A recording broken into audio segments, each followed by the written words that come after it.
Olá, queridos amigos do Centro Espírita Deus, Luz e Verdade.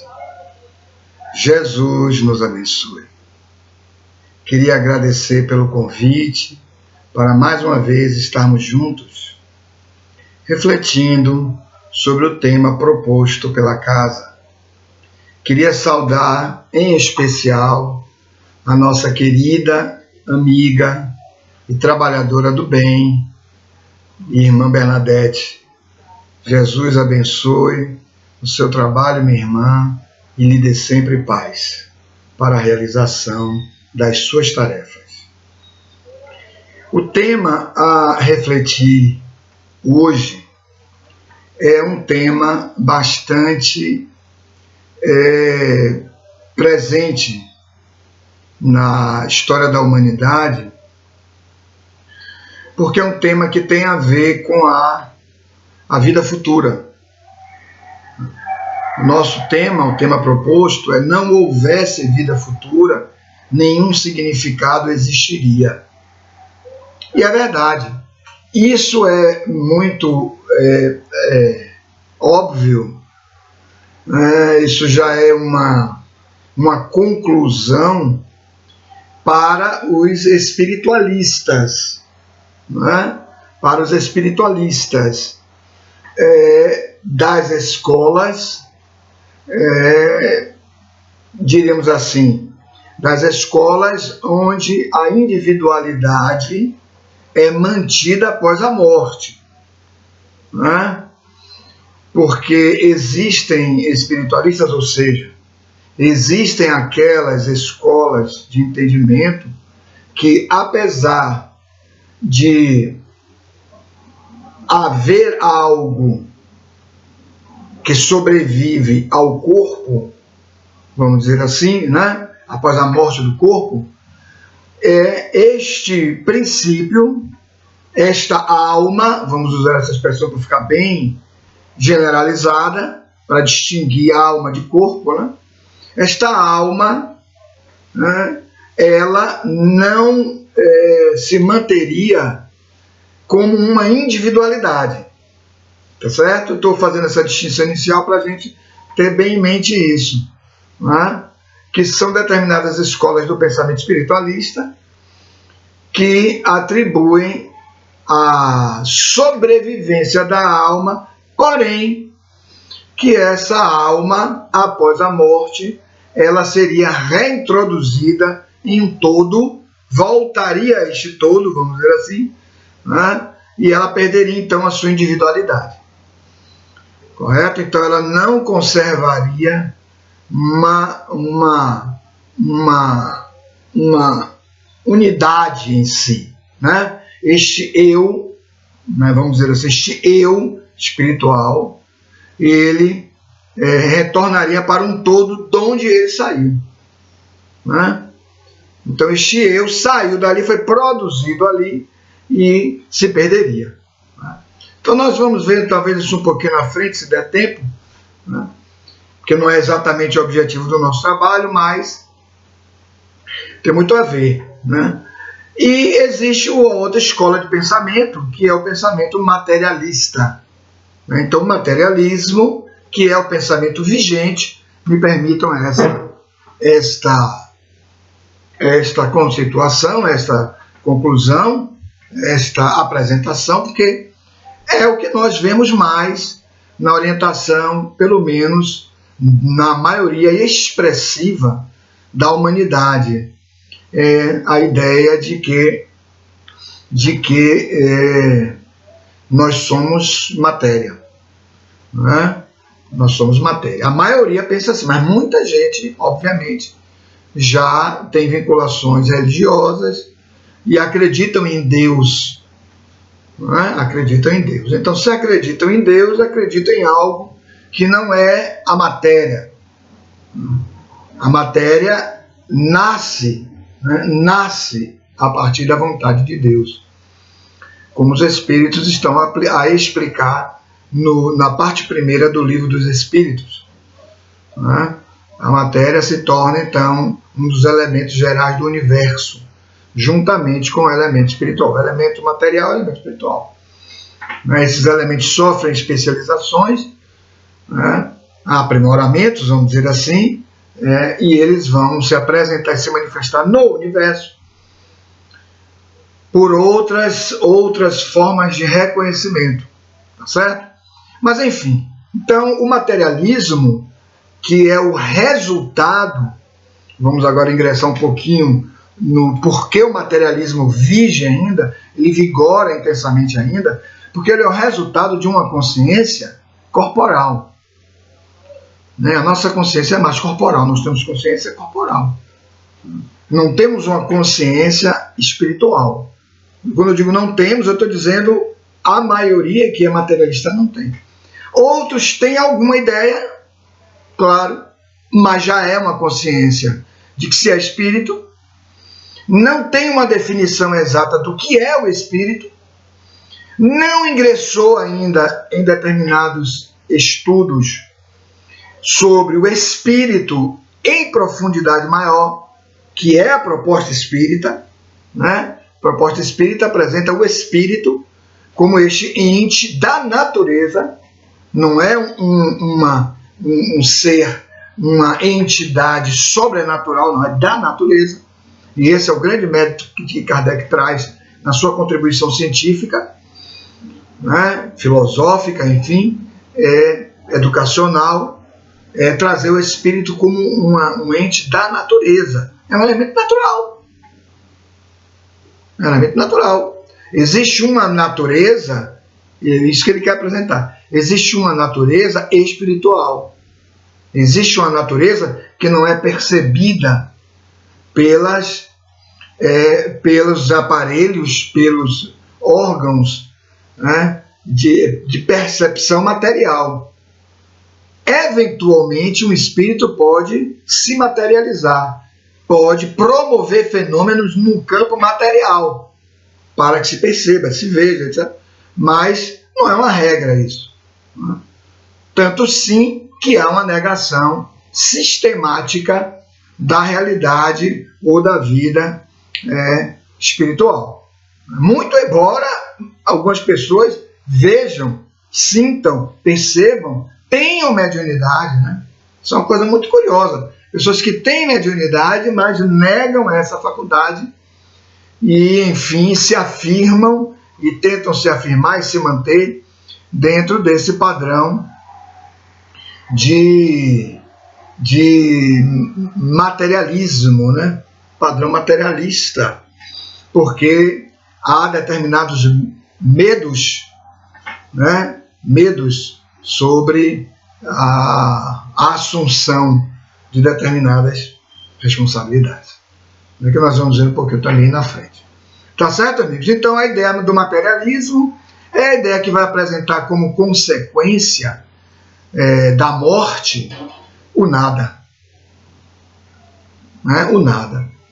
Né? Então, quem quiser estudar isso com fundamentação maior, pode se servir da obra O Céu e o Inferno, que é uma obra básica, né? Publicada por Allan Kardec. E lá, o primeiro capítulo, ele vai tratar da questão do nada. Né? Kardec vai trazer todas as argumentações para nós percebermos, entendermos que o nada não existe. É como o próprio Kardec vai dizer, o nada não existe. Né? Porque a vida prossegue. Mas, enfim, para o materialismo, o nada apresenta uma vida única, uma única existência. Né? Uma única existência. E isso, obviamente, tem consequências na conduta do indivíduo, no mundo íntimo do indivíduo. A primeira delas é um imediatismo para tudo. Porque o ser humano, materialista ou não, ele quer ser feliz. Correto? Se você perguntar a alguma pessoa o que você quer, a pessoa vai responder imediatamente: eu quero ser feliz. Eu quero ser feliz. Exceção feita aos masoquistas. Mas os masoquistas são pessoas que estão, naquele momento, passando por determinados transtornos. Eles não têm ainda uma compreensão, naquele momento, exata da realidade, nem da realidade deles mesmos. né? Eles estão, obviamente, distantes de uma realidade. Mas, de regra, no modo geral, as pessoas que guardam certa lucidez dos seus próprios processos, materialistas ou não, vão dizer: eu quero ser feliz. Então, essa felicidade do materialista é uma felicidade do imediatismo. Tudo tem que acontecer agora. Tudo tem que se realizar agora. Por quê? Porque eu posso morrer. Não é? Porque eu posso morrer. Simplesmente eu posso morrer. E depois da morte é o nada. Né? Depois da morte é o nada. Então eu que tenho esse único momento de vida, e eu posso perceber e constatar que vivo, então eu preciso aqui realizar tudo. Logo, amigos, o materialista ele está submetido a uma ética, né? A uma ética menor, né? A uma ética menor, a uma ética, de certo modo, bastante esvaziada, porque não há futuro. Não tem futuro. Não existe futuro. Futuro é agora, é a hora seguinte, né? É amanhã, é depois de amanhã, e eu não sei, daqui a um mês. Então eu preciso desenvolver e atender aos prazeres que a minha consciência exige. E a minha consciência exige prazeres corporais, que são os gozos. Que são os gozos para atendimento a determinadas solicitações da energética corporal, né? A determinadas manifestações hormonais. Eu preciso desses gozos para acalmar um pouco também, encontrar essa satisfação corporal. Então eu vivo assim, de gozos em gozos, comer muito, né? Satisfazer as necessidades sexuais, né? Desenvolver também toda uma expressão mais egóica, o ego passa a ter uma função muito significativa, porque eu preciso também de reconhecimentos, então eu preciso me manifestar, me apresentar, né? Me exibir, quero que as pessoas me conheçam. Eu quero deixar o meu nome marcado na história, não há mais nada depois, só o que eu posso deixar é meu nome marcado na história, para não ser esquecido. Então, essa é a ética. É uma ética que pode conduzir o indivíduo a determinados atos de eliminação do outro. É uma ética da eliminação. Uma ética da eliminação. Porque se o indivíduo se constitui em obstáculo, o outro se constitui em obstáculo para a minha felicidade, para as minhas conquistas, para a minha segurança, porque numa ética materialista você tem destaque quando tem recurso, você tem segurança quando tem recurso. Se você tem recurso, você está seguro. Mas hoje, por exemplo, nós estamos vivendo um quadro, que é o quadro pandêmico, a pandemia da Covid. A pergunta é: quem tem segurança? Né? Quem tem segurança? Né? Então essa pandemia, ela vem trazer para todos nós determinadas reflexões. Será que dentro deste quadro a pandemia não está anunciando a todos nós que nós devemos constatar as nossas fragilidades? Morrem-se os mais pobres de Covid. Morrem os mais ricos de Covid. Então, meus amigos, não há bem uma segurança. Joana de Ângeles diz uma coisa interessante. Estar na vida física é estar nas incertezas. E ela tem razão. Né? Não temos certeza de nada na vida física. Vivo hoje, morto amanhã. Com plenas condições de realização de um trabalho hoje, sem nenhuma condição amanhã. As doenças aparecem. Estar com as pessoas hoje, alguém que você gosta muito, ama muito, não estará com ela amanhã, a pessoa desencarna. Qual é a segurança que você tem? Porque você tem recurso? Longe disso. né? Então, amigos, notem que essa ética é uma ética da eliminação do outro, que se torna obstáculo, e é uma ética ilusória. E a ilusão, ela é a causa dos mais graves sofrimentos para o indivíduo. Porque a ilusão é a vivência de uma falsa realidade. De uma falsa realidade, porque há sim vida futura. Só que você exclui isso. Imagine o quão impactante é para a emocionalidade de alguém. O quanto impactante é para o campo decisório de alguém. As decisões que se tomam. Os medos que se estabelecem. São muitos, são tantos, são intensos. Porque não há vida futura. Imagine. É muito grave. A ideia da vida futura é um divisor de águas para essa felicidade e para essa paz íntima. Porque a proposta materialista, ela é desesperadora. Desesperadora. Né? Ela propõe uma desesperança. É o deixar de existir. É o não prosseguir. É não continuar. É existir hoje. É investir em você hoje. É crescer hoje. É até tornar-se alguém melhor hoje. Mas para quê? Para que ser melhor? Para que tornar-me alguém melhor? E isso vai promover, num grau muito profundo, às vezes até inconsciente, é algo até inconsciente, vai promover um estado interno de uma certa revolta, porque à medida que a vida vai transitando, nós vamos chegando às idades mais avançadas, não é? Eu mesmo estou chegando, já estou pertinho dos 60, então à medida que a idade vai chegando, vai avançando, nós vamos chegando e concluindo que vamos terminar, que vamos acabar. E daí? Isso produz certa revolta, porque você não compreende, não é lógico.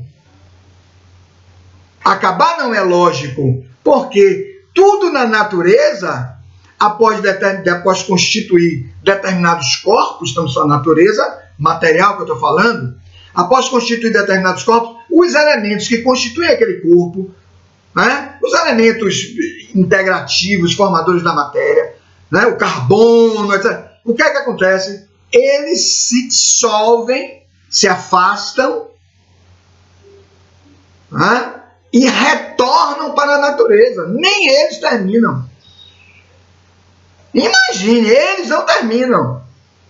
Os elementos constitutivos do nosso corpo físico, a nossa estrutura corporal, os elementos físicos, porque o corpo é físico, né? Eles vão se desagregar pelo fenômeno da morte. A morte ocorreu, então o campo energético que os mantinha unidos para formar o corpo e estabelecer a vida física e a utilidade dos órgãos pelos quais essa inteligência se manifesta, e essa inteligência é o espírito, mas cientificamente não se aceita o espírito, né? Mas essa inteligência se manifesta, esses órgãos, esses elementos vão se desagregar, mas vão prosseguir.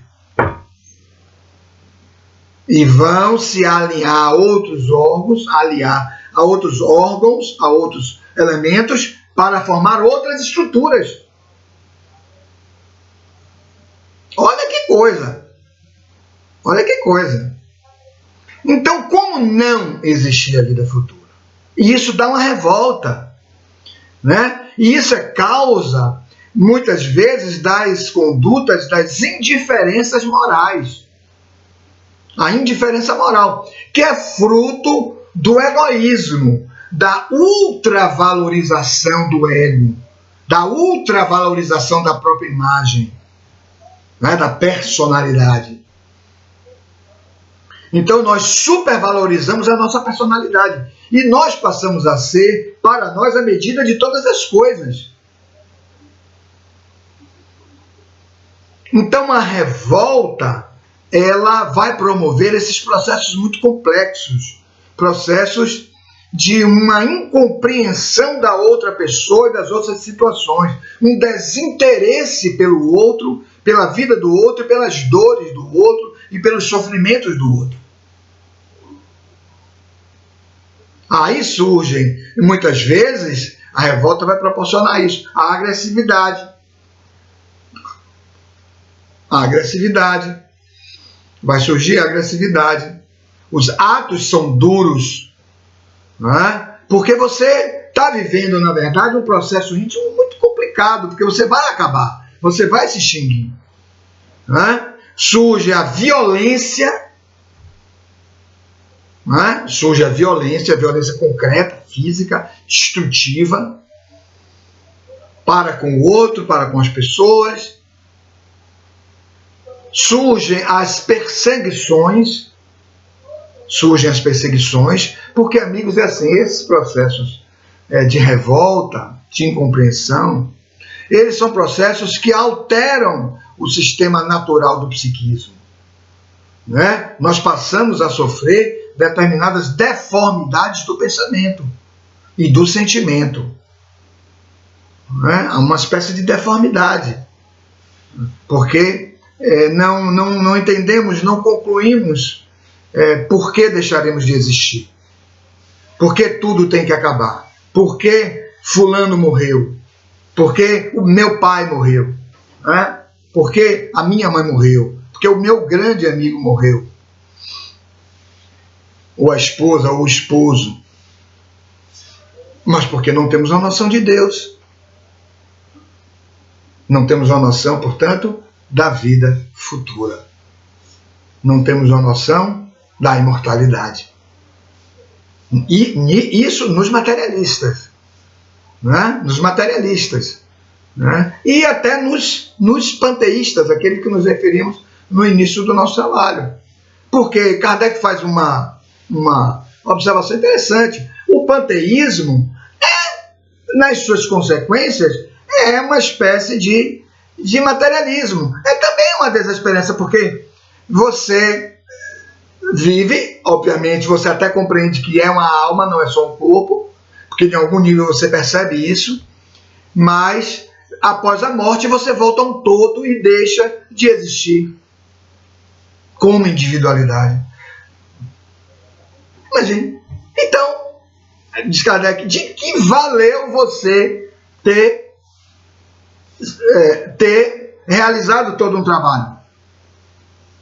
De que valeu você ter se melhorado? De que valeu você ter se investido? Se você vai deixar de existir também, enquanto individualidade.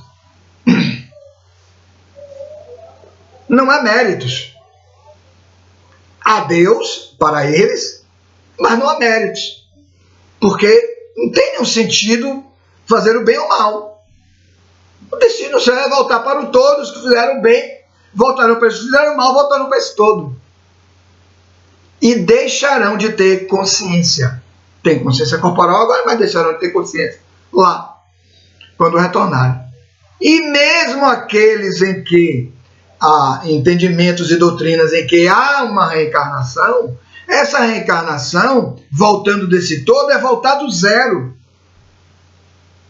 Não tem sentido. Qual o sentido? Então, para que eu te fiz um crescimento se eu vou voltar ao zero? Recomeçar tudo de novo? Mas para quê? Se eu não acumulo esse crescimento. Mas, enfim. Então, esses processos são processos muito complexos, muito graves. E por mais que nós imaginemos que isso não interfira, interfere. Interfere profundamente, porque isso será a base de todos os pensamentos do indivíduo. Isso será a base de todos os sentimentos dele.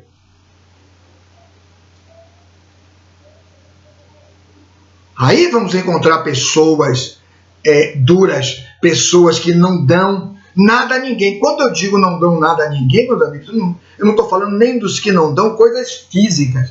Eu estou falando daqueles que não dão um carinho. Não dão atenção. Veja, eles não vão gastar nada. Até porque o que eles acumularem, eles vão deixar aí. Mas enfim, né? É a ideia da segurança. total.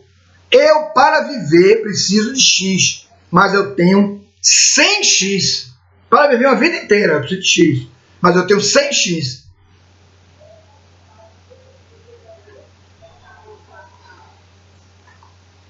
Então, é um pouquinho isso. É uma vivência dura, é um estado íntimo duro. As manifestações, às vezes, são manifestações da ironia ou das ironias. Quando encontramos pessoas irônicas, nós estamos encontrando pessoas revoltadas. Às vezes, irônicas, com uma intelectualidade muito grande, com uma cultura muito grande, né? Pessoas de uma qualificação muito elevada, tem muitos títulos universitários e tal, mas isso não significa dizer que ela não viva um turbilhão interno. Por isso ela agride com a ironia. Por isso que ela desqualifica alguém com a ironia. Todas as vezes que estivermos desqualificando alguém, nós estamos vivendo algum problema. Precisamos ter essa noção. Se nós nos dirigimos a alguém agressivamente, violentamente, ironicamente, nós estamos querendo desqualificar aquela pessoa. Por que estamos fazendo isso? Porque não estamos bem. Não há sentido em tentar ofender alguém. Né? Não existe esse sentido. Então, amigos, daí vêm os processos obsessivos. Né? Os processos obsessivos nascem aí. Nascem nesse egoísmo fruto de um pensamento materialista. Né? Fruto do pensamento materialista, que é uma concepção, é uma visão de mundo, é uma ideia de mundo. Né? Próprio dos espíritos que ainda estão numa etapa muito fisiológica, muito corporal. É o homem fisiológico, né? Que Joana de Angelis fala na sua obra O Homem Integral. Né? E ela faz a distinção entre o homem fisiológico e o homem psicológico. Né? E o homem psicológico. Mas, enfim. Então, esses quadros são quadros muito graves, são quadros muito difíceis. Ao lado deles temos a proposta espírita. A proposta espírita é uma proposta, obviamente, espiritualista, porque o espiritismo é uma doutrina espiritualista, ou seja, existe uma alma que nós chamamos de espírito, né, um ser pensante, um princípio de inteligência, né, que constitui a base, a essência deste ser imortal, né, e isso vai estabelecer uma fé, correto? Nos materialistas, a fé é humana. Eu posso conseguir, eu conseguirei, tudo ele, conseguirei, eu tenho essas habilidades, eu tenho essas aptidões, eu identifiquei esses recursos, eu sei negociar, eu sei avaliar, eu tenho uma capacidade de ingressar no psiquismo das pessoas para estabelecer processos de cura. Eu sou um grande psicólogo, ou um grande psiquiatra, ou um estudioso da mente. Eu tenho plenas capacidades mnemônicas, ou seja, eu tenho uma memória muito significativa, muito expressiva, eu gravo fatos, por isso sou um grande professor de história, posso fazer as análises dos fenômenos sociais de época, fazer a conjugação com seus processos geopolíticos, eu tenho condições de avançar em tantos processos, interpretar a alma humana daquela época. Ou eu sou aquele que tem muita destreza, é como se eu tivesse uma perfeita habilidade, um perfeito conhecimento sobre a estrutura do corpo humano. Eu conheço as células, conheço os seus movimentos. Eu sei isto. Veja como eu sou muito distinto em relação aos outros. Posso estabelecer um exame preciso do funcionamento e da integração dos aparelhos que compõem a estrutura do organismo humano. Aparelho circulatório, digestivo, etc, etc. Mas é a fé que o indivíduo tem em si mesmo, é a fé humana. Mas na proposta espiritualista, a fé em Deus. No Espiritismo, a fé como um sentimento inato da alma, né, do espírito. Notem que no capítulo A Fé que Transporta Montanhas, no capítulo 19 do Evangelho segundo o Espiritismo, há um item em que um espírito se chama, que se intitula, que se apresenta como espírito protetor. Ele vai dizer que a fé é um sentimento inato da nossa destinação futura. Olha aí, futuro, olha como ele coloca, da nossa destinação futura, ou seja, a futuro. Entendeu? Na fé espírita e das religiões de um modo geral, claro, estou tratando da espírita, mas a fé das religiões de um modo geral, há futuro. Então ele diz, esse sentimento é inato, nós nascemos com esse sentimento. No materialista, ele nasce com esse sentimento, mas só vai até o limite da matéria, porque é o que ele conhece, é o que ele admite, é o que ele entende, é o que ele percebe, é o que ele valoriza. Tudo que for espiritualmente apresentado a ele, ele nega. Os materialistas que já estão em algum estado avançado de transição, porque notem, amigos, há uma transição disso aí. Os que estão no estado mais avançado, eles já, de certo modo, admitem a possibilidade de uma vida espiritual, da existência de Deus, mas não creem, não acreditam, não têm como pressuposto da sua vida, né? Portanto, não aplicam. Convencionou-se chamá-los de agnósticos. Os agnósticos são um pouco aqueles que estão ali naquela zona cinzenta, aquela zona intermediária, chamada dúvida. Estão na dúvida. Se você me provar, se algo me provar mais concretamente, aí eu passo a acreditar. Normalmente, quando não conseguem chegar a essas conclusões ainda na vida física, vão fazer na vida espiritual. Não tem como. Porque lá eles vão, em algum grau, depois da desencarnação, um período às vezes longo ou curto, depende, né, eles vão identificar a realidade de espírito em que estão envolvidos. Aí não tem como. Aí ele tem que, efetivamente, chegar a essa conclusão. Né? Enfim, então, a fé espírita é esse sentimento inato, né? Mas ele prossegue, esse espírito, na sua definição. Ele diz, é a fé inata de uma destinação futura, de sua destinação futura. Ou seja, tem futuro, nós estamos destinados a algo. Né? Nós estamos destinados a algo, há um destino para a gente. Né? E esse destino, amigos, é o encontro com Deus. Esse é o grande encontro. Né? Esse é o encontro para o qual nós vamos trabalhar a partir do momento em que nós identificarmos a nossa natureza espiritual. É como uma necessidade que o indivíduo passa a ter. Todas essas angústias na matéria, que geram processos de ansiedade, etc, etc, é porque em espírito se sabe isso. Mas o espírito no corpo, não. No corpo, isso tudo é obnubilado, vamos dizer assim, tudo isso é mascarado. E então ele prossegue dizendo, a fé é um sentimento inato da sua destinação futura. Aí no mesmo parágrafo, outro segmento, aí ele diz, é a consciência, olha aí, olha como ele já mudou.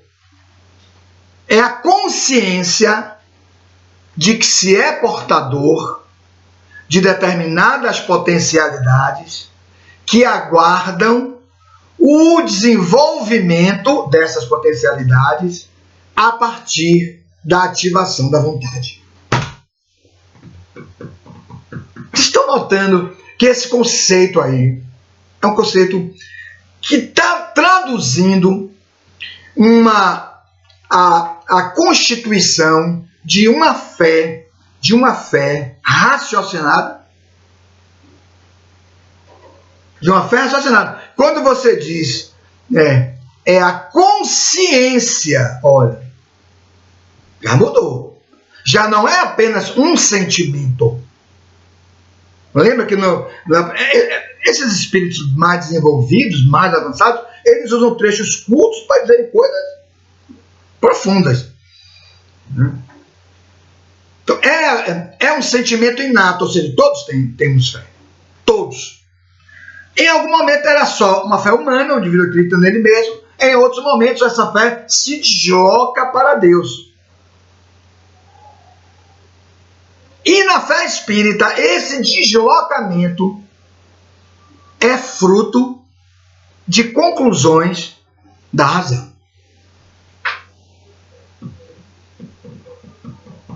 Por isso, fé raciocinada, apoiada no exame dos fatos, apoiada nas conclusões das experiências vivenciadas. Não é alguém que lhe disse. Você viveu. É muito diferente de alguém dizer.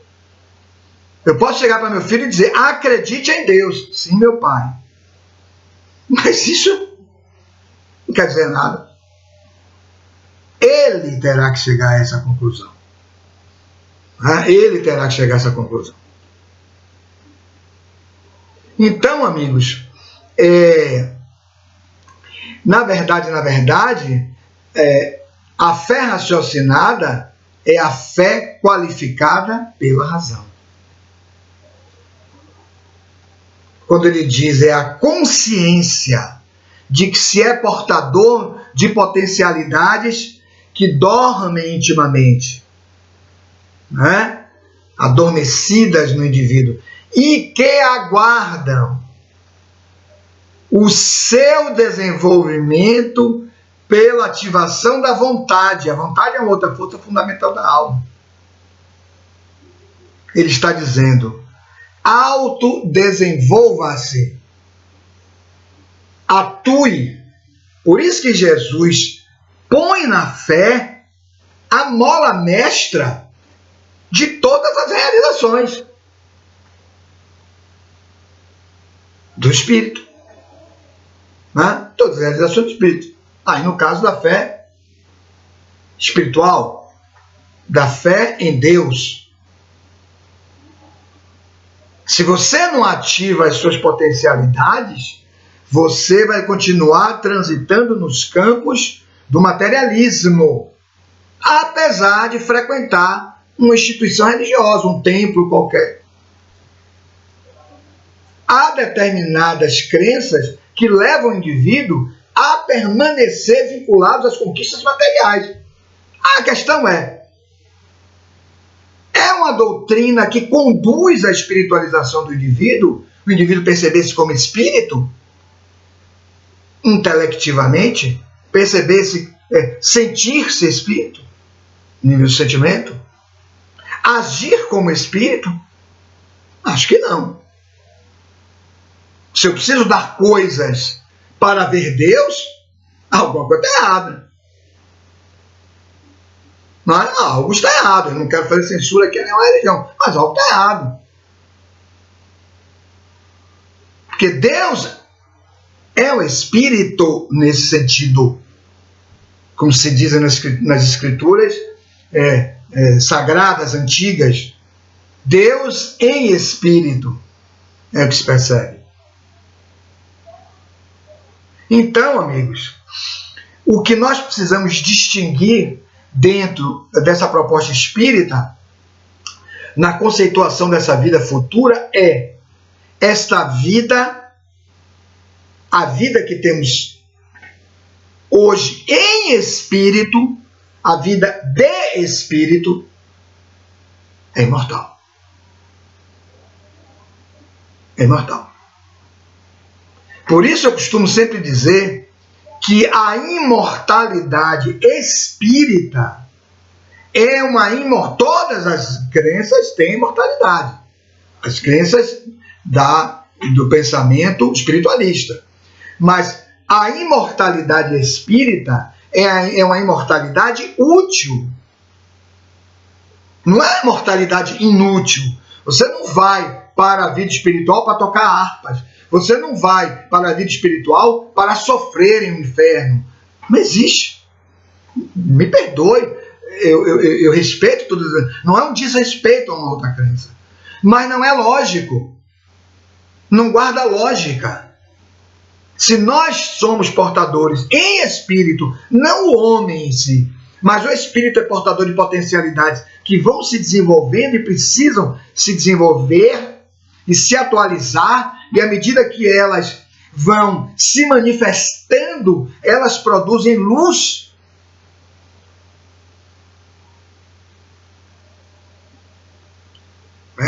Vamos lá para o Sermão da Montanha. Brilhe a vossa luz. Brilhe a vossa luz. Luz de lucidez. Lucidez é o entendimento. É a conjugação de todos os recursos internos da alma, do espírito. Conjugados, integrados e vertidos. Isso é luz. Que vertemos? Luz. Lucidez. Pela lucidez, nós caminhamos, nos deslocamos, nos movimentamos para a meta da nossa felicidade. Para realizar uma tarefa, que pode ser escutar alguém, que pode ser auxiliar uma pessoa, socorrer uma pessoa. Pode ser a tarefa apenas de estar junto a alguém, não dizer nada, porque aquela pessoa não quer ouvir nada de você. Ela não quer ouvir nada. Ela não suporta ouvir você. Mas ela tem que conviver com você. Por razões profissionais. Às vezes vocês trabalham, são servidores públicos, trabalham na mesma repartição, vão trabalhar 30 anos. Ou na mesma empresa, ou reencarnam na mesma família. Há pessoas na mesma família que você não vai poder falar nada na presença dessa pessoa. Até que ela lhe solicite. Você aguarda, você espera. Porque você estabeleceu paz íntima. Notem, não é a paz falsa da indiferença materialista. Lembra que falamos da indiferença materialista? Não é a paz da omissão. É bem diferente. É a paz da atividade. É a paz da disposição íntima de esperar. É a paz que forma a paciência. Ciência da paz. Aguardar, esperar, sem exigir. Você está disponível. Isso é lucidez. Isso é maturidade espiritual. Você não vai se impor a alguém. Você não pode fazer isso. Você vai violar o livre-arbítrio da outra pessoa. Né? Há pessoas que se impõem. Você sabe que aquela pessoa não quer lhe ver, não quer o contato, não quer lhe ouvir, não quer saber o que você tem para dizer. Você tem que respeitar a pessoa. Você não pode obrigar alguém. Isso é um ato profundo de egoísmo, de orgulho. Como é que alguém pode me rejeitar? Não, tem que me ouvir. Eu tenho um grande amigo, muito amigo, que é assim. Eu digo, rapaz, você está se excedendo. Você não pode fazer. Não, mas ele tem que me ouvir. Mas, meu amigo, você não pode fazer isso. Enquanto você fizer isso, a única coisa que ele não vai fazer é lhe ouvir.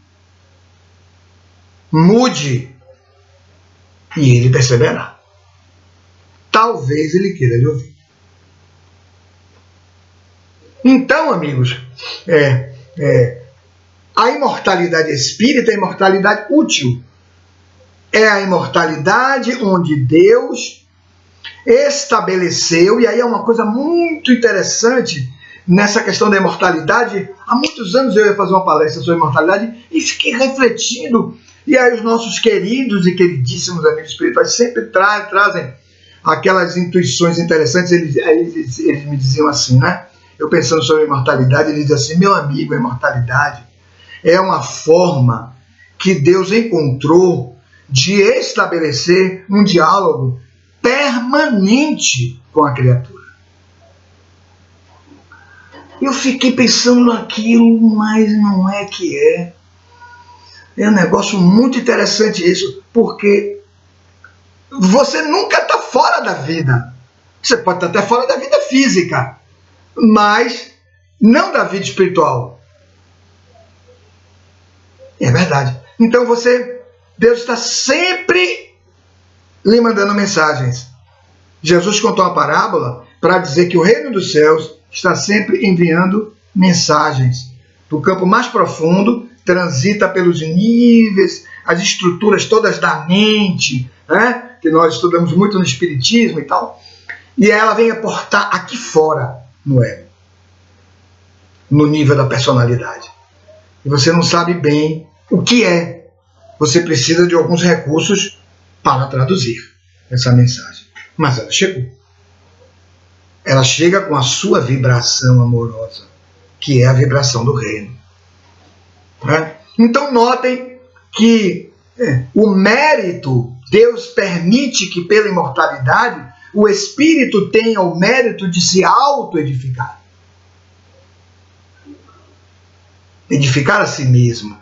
Isso é fantástico. Isso é uma expressão profunda do amor de Deus por nós. Ele não nos criou prontos. Ele permitiu que nós nos aprontássemos. Somos prontos em espírito, porque temos as potencialidades. Notem, aquilo que o espírito se refere é a consciência. Agora eu sei. Eu não sabia. Eu achava que eu era só um corpo. Visão materialista. Mas agora eu sei. Eu tenho potencialidades em mim. E eu serei tantas outras pessoas, terei tantas outras personalidades, quantas sejam necessárias para eu atualizar. E dentro das experiências de uma encarnação, que a encarnação traz as experiências próprias para o desenvolvimento desses recursos. Há uma trajetória evolutiva para o espírito. E a cada experiência, alguns recursos são trabalhados. Tanto mais eu invisto nesses recursos, tanto mais eu aprimoro a minha potencialidade. Aí eu formo as virtudes.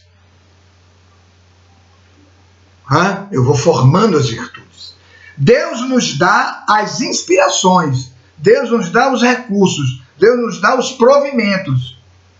Mas as virtudes somos nós que fazemos. A virtude é o resultado da ação do Espírito. Ninguém nasce virtuoso. A virtude é a conquista. É o fruto da conquista. Então, a ideia da vida futura, ela aparece para nós facilmente. Basta entender que o passado já foi o futuro de algum instante nosso. Hoje, a encarnação que nós estamos vivendo agora é o futuro de uma outra, de um outro passado, de um passado, aquele que já passou. Tanto sim que eu tenho as destrezas para realizar os processos de desenvolvimento da minha memória e realizar todas as conclusões sobre as análises do pensamento da humanidade de determinada época, fazendo as associações dos processos geopolíticos e econômicos Lembra que falamos um pouquinho sobre isso lá atrás? Que é a memória do historiador. É a percepção do historiador. Ele acha que é uma habilidade dele. E é dele. Mas ele formou lá atrás. O médico que conhece a intimidade das células, a dinâmica interna delas e como elas se manifestam nas estruturações dos órgãos, compondo os sistemas que ele bem sabe elucidar e dosar na sua atividade médica para promover a cura, é o fruto das conquistas de outras vidas. O professor que estabelece os processos muito bem elaborados de transmissão da cultura, de transmissão dos conhecimentos, é o resultado das habilidades constituídas nas vidas anteriores. Tudo é isto. Tudo é isto. Então, amigos, o passado, ele promove uma intuição, ele representa uma memória, não muito bem exata, mas a habilidade, a aptidão lhe dá isto. A aptidão é o ponto central, é a constatação, é o recurso, é o patrimônio do espírito consolidado nele. Temos as aptidões. Olhamos pessoas e poxa, mas que habilidade, que destreza, que capacidade. Às vezes não tem nem ética profunda, mas tem habilidade. Então há essa intuição que chega e diz ao indivíduo, eu sei fazer, eu posso fazer, faça assim, resolva assim, isso se resolve assim. Então, amigos, logo a imortalidade. A conclusão é, eu posso chegar, eu vivi antes, eu tive vida antes, tive vida futura, essa vida é futura. Então, Kardec, no livro Céu e Inferno, leiam essa obra importante. Ele vai falar e dizer que o céu e o inferno é um estado de consciência. Céu e inferno é um estado de consciência. Agora, todos nós estamos encarnados. Vocês que me ouvem, vamos lá. O que é a nossa vida agora? O que é a nossa vida agora? O resultado das vidas anteriores. Se eu vivo um clima de dificuldades, de turbilhões internos, né? Uma vida íntima, estou falando da vida interna, uma vida com muitos processos de desagregação, psicopatologias, houve determinados equívocos praticados anteriormente e que se derramam sobre a vida atual. Porque a mente, ela não sofre solução, quebra, né, de continuidade. Ela prossegue. Podemos até adoecer corporalmente, fisicamente, mas a mente, ela prossegue íntegra, acumulando todas as vivências, todas as experiências, todos os fazeres, todos os sentimentos, tudo que foi vivido, está guardado, está registrado e repercute nesse momento de agora. Na vida futura, no momento futuro. Leiam a obra e leiam, na finalzinho da primeira parte, o Código Penal da Vida Futura. E vocês vão ver como, a partir do entendimento do Código Penal da Vida Futura, nós vamos compreender estabelecer uma ideia, uma noção de responsabilidade. Passamos a ter a responsabilidade pelo futuro. Eu preciso, e aí vem o arrependimento pelo que foi feito, pela oportunidade perdida, né? Houve a perda de uma oportunidade. Mas o arrependimento não basta, é necessário criar um programa de reparação. reparar, reharmonizar o que nós desarmonizamos, porque não compreendemos a oportunidade lá atrás que foi vivida. Então, nós, a partir daquela imputação, porque é a própria consciência que faz essa imputação, nós vamos estabelecer o programa, né? Um programa cuja base dele é a responsabilidade. E a responsabilidade vai fazer com que eu gere o compromisso. Aí agora entra a lei, né? Aí entra o quê? A vida, Deus com seus emissários. Olha, vamos fazer um planejamento reencarnatório. Isto é compromisso seu, né? O filho, a esposa, né? As suas relações sociais, a mediunidade, a sua profissão, tudo isso é compromisso que nós temos de bem executá-los, para repará-los. E a alegria estará nessa execução.